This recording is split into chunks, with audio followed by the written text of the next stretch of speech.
We now present another episode in a radio series based on the world-famous BBC comedy success, Steptoe and Son.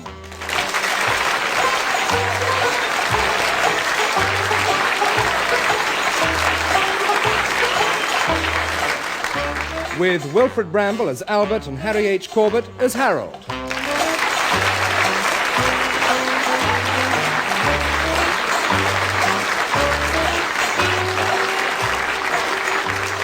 This week, the 7 Steptoerai.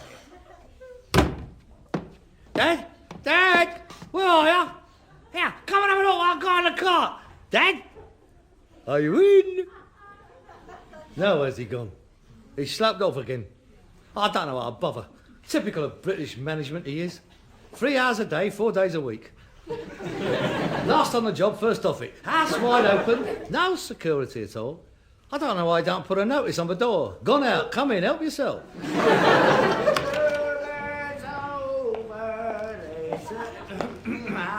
Oh, you're home. Oh, the chairman of the company is paying a surprise visit. From the Financial Times, sir. Tell me, Sir Albert, there is a rumour circulating in the city that under your dynamic leadership, the interim 6-monthly balance sheet will show that after taxation, your company has more than trebled their profits from a comfortable 23 quid to a staggering £72.50.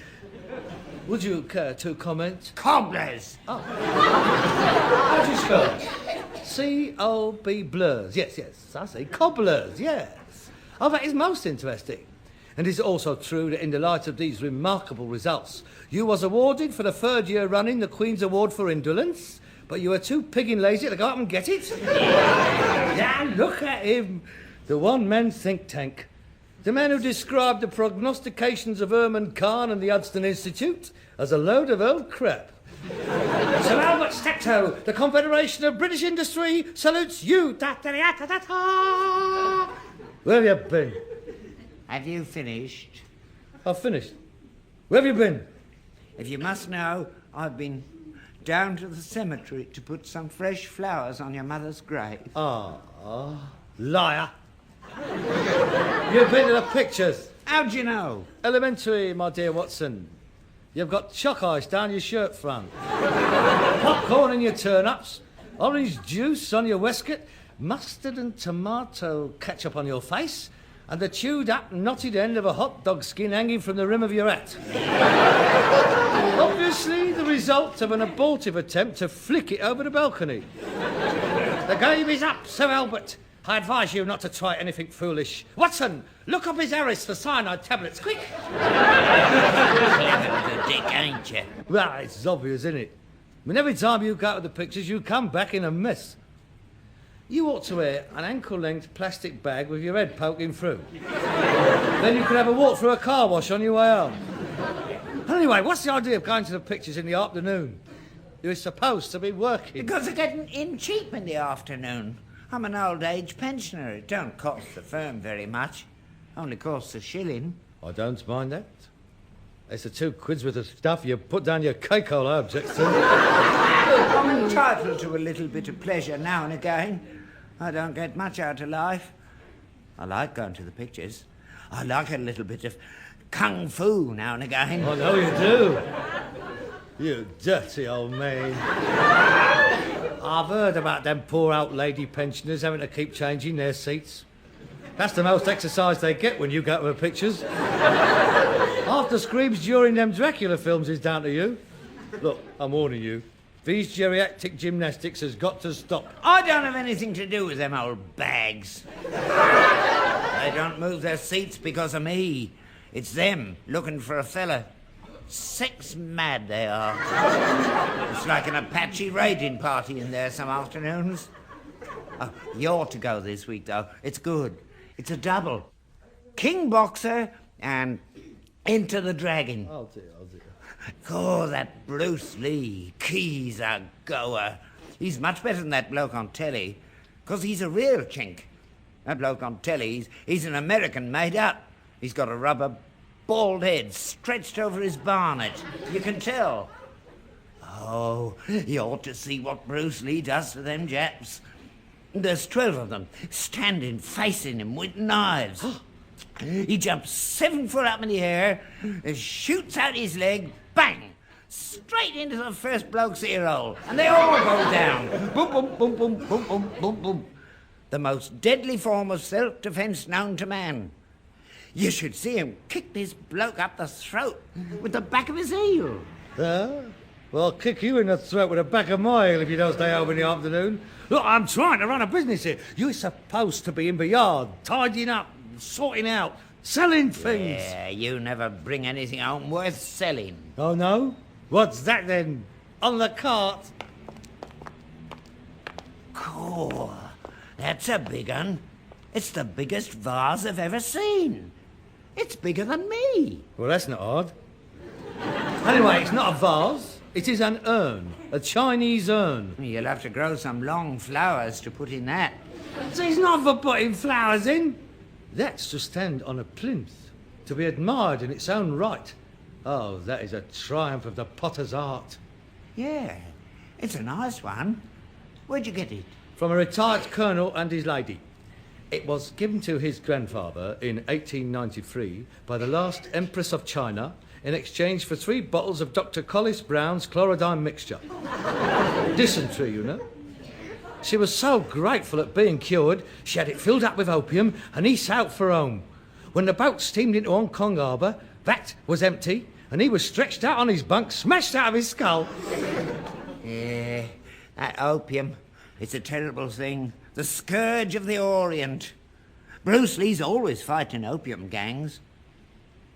It comes from poppies, you know. Yeah, no. Oh, give us a hand down with it.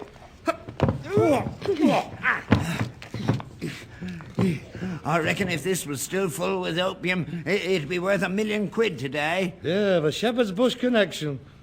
I wonder if there's any left in it. Have a look. Well, give us a bunk up. Can you see it? It's it. Oh, what a pen and ink. What is it? I don't know. Chinese. Could be anything. Under dear old eggs. Pandas poop. Can't tell. It's a nice piece of crockery, though. Crockery? This ain't crockery. This is porcelain. It could be Ming or Tang. Well, there's plenty of pong about it. Here, let's get it into the house. Right, come on, up. Gently, mind the corner, That's it, round your... Down, now put it down. Right, down. Right. Oh, it's a beautiful piece. Oh, the shape. Oh, it's right, you can tell. It has a certain patina. Oh, yes. Chinese. 17th or 18th century, no doubt about it. Go get your magnifying glass. Oh, all right. I shall take it up to the Oriental Department of the British Museum and have it appraised. Right, here we are. Let's have a look underneath. Might have a mark on it. Here, hang on. Here's something. H-A-N. Han. Han. The Han dynasty. Oh, God, it's older than I thought. Han. Oh, that's where that princess come from. The one in the suit made of jade. Oh, it could be 1,000 years old. It could be worth a small fortune. Hang on. There's some more. L-E-Y, Lee. Lee. Yes, that's Chinese. No, it's not. It's Hanley. That's near Stoke-on-Trent. Show us. It can't be. Here, let's have that glass. Made in Hanley. That's one of the 5 towns. The potteries. That's where they make all the bogs, Hanley. You see it written on them all, the carvesies. Hanley Staffs. Biggest bog makers in Britain up there. He said it come from the Summer Palace in Peking. The Picture Palace in Barking. That's the furthest east that's been. I've seen them. Standing in the corner of the landings on the way up to the balcony, half full up with sand to throw your dog ends in. Empress of China. Dear, oh dear. You're not orphaned, right? And you're wrong again. How much did you give for it? Mind your own business. Quid? Whatever 30 I've bob? paid for it, it is worth it. Oh, it's a lovely piece. It could still be extremely valuable. There are several famous English porcelain factories that made such pieces during the vogue for Chinese art. in the 18th, 19th centuries. Lowestoft, Worcester, Chelsea. Not Hanley. Bogs they make. They didn't only make bugs.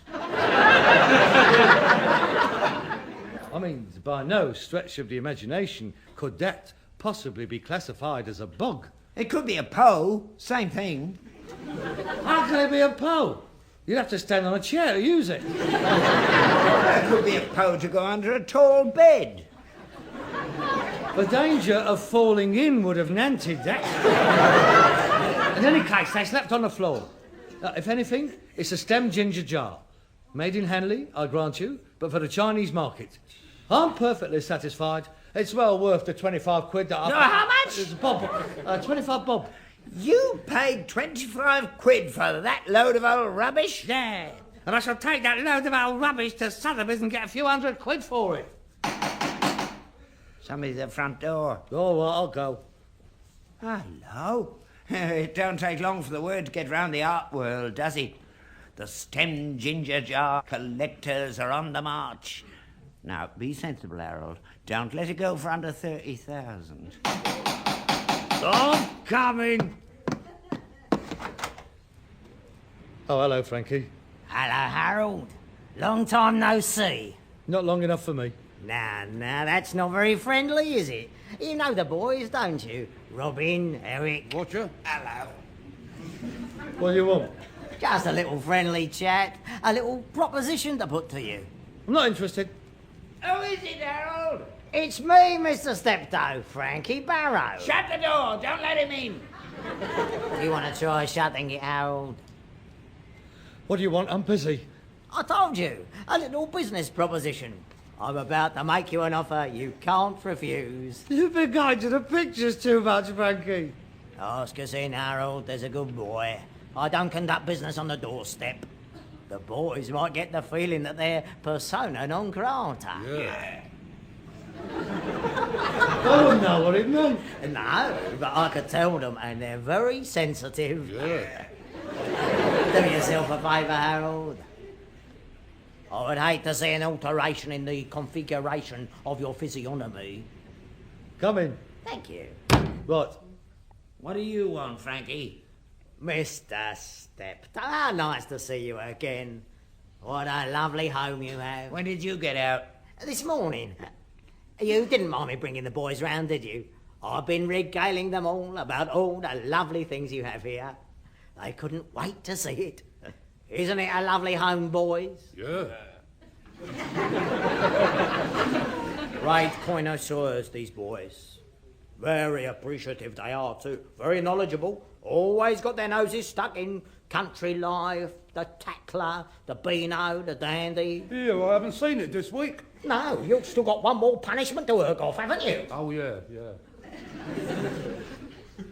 What do you make of this piece, Robin? Here! No, Dad. Well, Robin, It was a plate. that's right, you see. They know. All right, Frankie. Get to the point. That's more like it. May I sit down? Thank you. I represent the Shepherd's Bush Mutual Traders Insurance Company. Since when? Since this morning. Never heard of it. No, the company has not been in existence very long. How long? Since this morning. Of course.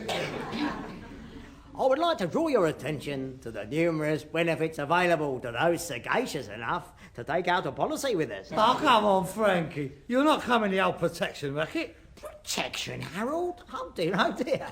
What unfortunate terminology you do employ. No. Insurance, Harold. Good old-fashioned British insurance. Nothing could be more respectable than that. How much? Let me see. A fully comprehensive policy against all eventuality. Yes, I think we could take you on at full risk for a mere 15 quid a week. 15 quid! That's all we pay a year at the moment. We can't pay 15 quid a week. Don't say that. Think of the cover you're going to get. I mean, up to now, we've only been talking about accidents. What about malicious damage? There's a lot of vandalism about. It's rife. Have you seen the official figures? Shocking. I mean, you take that beautiful Chinese urn. If someone was to come in here and smash it like that, you're covered. What are you? Yeah, go on. No, Harold, they'll do you. And there again, we also insure you against personal accident, as you just so nearly demonstrated. It's so easy to get involved in a fracas. And loss of earnings. Very difficult to go out rag and boning with 2 broken arms. And supposing the stable was to burn down, it can so easily happen. Blow the match out, Robin. Take my advice. Get the strength of the insurance companies around you. Just sign there and there. No, never. Harold, Steptoe. That's the style. Welcome to the small but ever-growing happy band of carefree policyholders, secure in the knowledge that asleep or awake, they and their loved ones are being looked after by the ever-vigilant Shepherd's Bush Mutual. £15, please. 5, 10, 11, 12, 13, 14, 15. Plus VAT, 8%. Oh, cool. That's £15 at 8%. That's 5. I'll take a quid. Yeah, thank you. Oh, was it your last? Oh, never mind. You'll soon earn some more. There you are. You even get your own little book. And to make it easy for you, a man will call round each week, just like the Prue, and collect your premium. A great pleasure to do business with you, gentlemen. You have made a wise decision. Come, Eric, Robin. We have a few more calls to make before we can call it a day. An insurance man's life is not an easy one. No, it's profitable though, isn't it? Oh, and by the way, if you're thinking about complaining to the authorities, I wouldn't advise it. The Shepherd's Bush Mutual is a registered company within the meaning of the Act. Its fee days are completely boner, having been lodged with the Board of Trade, apart from which such a complaint might well result in a loss of your no-claims bonus, together with your horse. Good afternoon. You're not stinking Carson! I'll get him one day. Oh, he's not going to get away with this. You can't fight them, Harold. They're vicious. Don't do anything silly.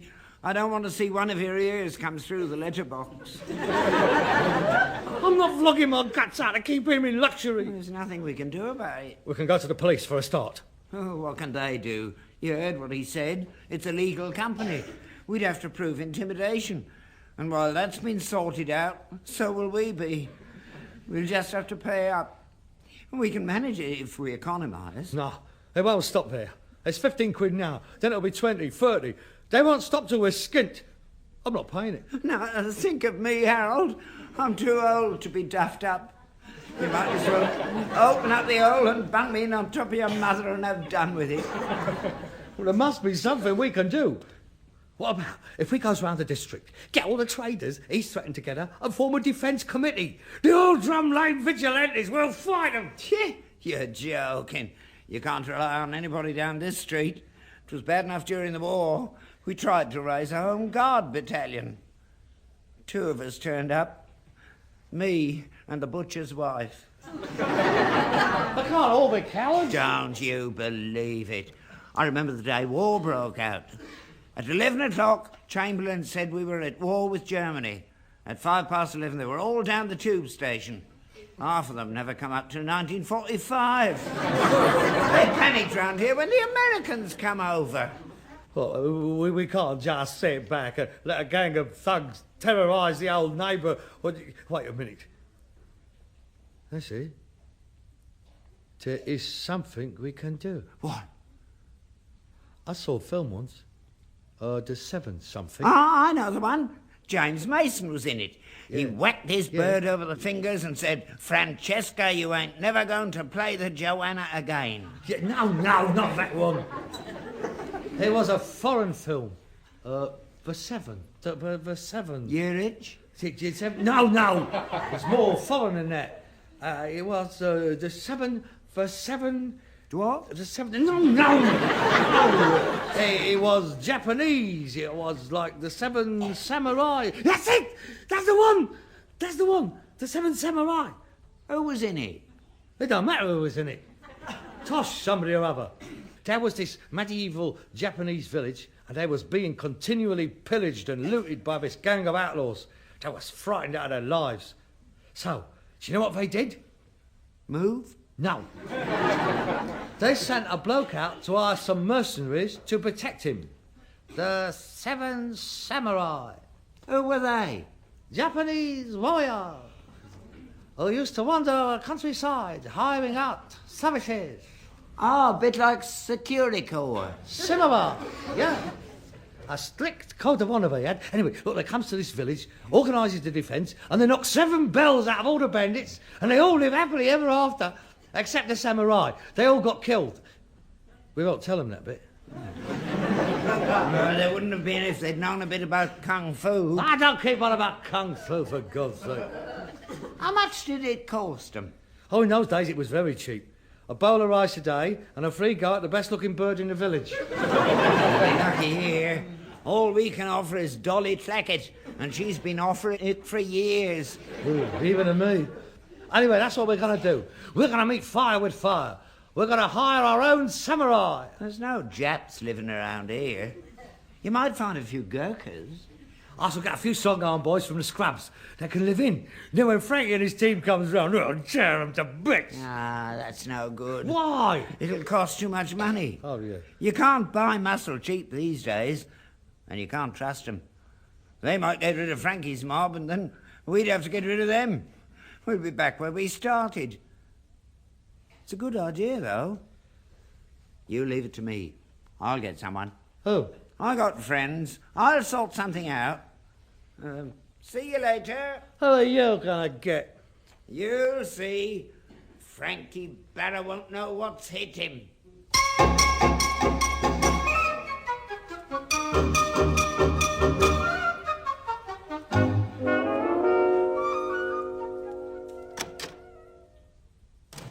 Oh. Did you have a good day? All right, I suppose. Anything happened? What do you mean? You weren't duffed up by Frankie Barrow's mob. No? Why? Well, only it's collecting day. His man from the Prue came round this morning. So? Did you pay him? No. What did you do then? I told him to get stuffed. Oh, no! He said they'd be back. T-Man did, and turn the whole place over. Oh, well, that's it then. I'll ring up the hospital and reserve a couple of beds. What did you want to do a thing like that for? A week ago you said you was going to get a mob in. What happens? Nothing. We're defenceless. I'll have a good mind to do you before they do. Well, perhaps if we pay them double, yes, and I'll tell them it was all a mistake. Would you like to meet them? Who? They're here. My boys. I told you they wouldn't let me down. They're in the lounge. They can't wait to get stuck in. Oh, thank God for that. Tough, are they? The big boys. Yeah. Frankie Barrow's lot won't know what time of day it is. Oh, come on in, say hello. Oh, God. Lads, I'd like you to meet my son. Tell me it's a joke. That's their granddad's, isn't it? It's them. That's my boys, the Magnificent Seven. They're no good. Why not? Because, he's older than you for a start. Well, there's not one of them under 70. Why did you dig them up? We all go to the pictures together. I'll ring the police. Oh. No, too late. They're in the yard. Harold! You better go and speak to them. Hello, Frankie. Robin. Oh, no. There's been a mistake. Oh. There certainly has, Harold. A very silly one. I'll pay you double. I'd like to oblige, Harold, I really would. But unfortunately, your silly old father put it round the bush that he told me to get stuffed. Would it be a restitution if he was to apologise? Normally, I'm in favour of a flexible response. But I'm afraid this is going to have to be the big one. Oh, no. I don't see that you have left me with any alternative. Sort of pour en courage les autres, eh, lads? Oui. Look. Oh, no, I thought we had an entente. Put him down, lads. Stay in the house. Maximum damage. I wouldn't do that if I was you. Me and my boys are giving you and your boys 1 minute to get out of this yard. Look, Dad, don't get involved. Well, Snow White and the Seven Dwarfs. Get out of my way, old man. You'll have to go through us. If you insist. Right, lads, away you go. All right, boys, this is it. Hushakaya!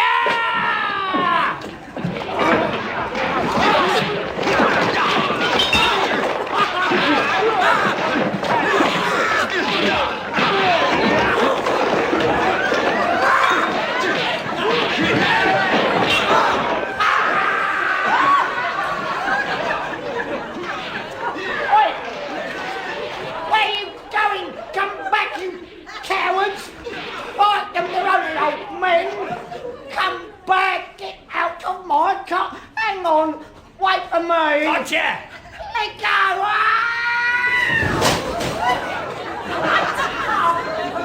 Let me get into my car! You're all sacked!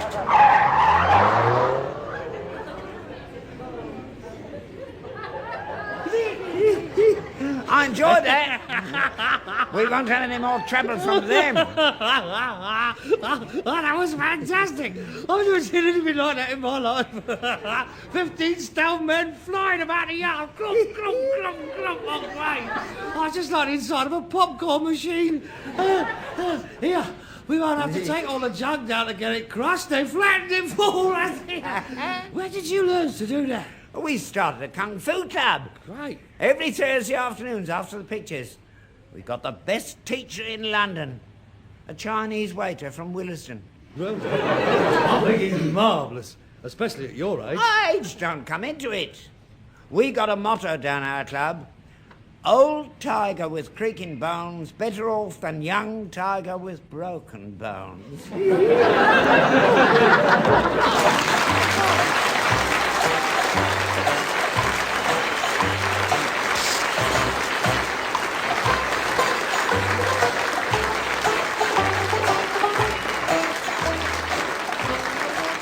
You have been listening to Wilfred Bramble and Harry H. Corbett as Steptoe and Son with Henry Wolfe as Frankie Barrow.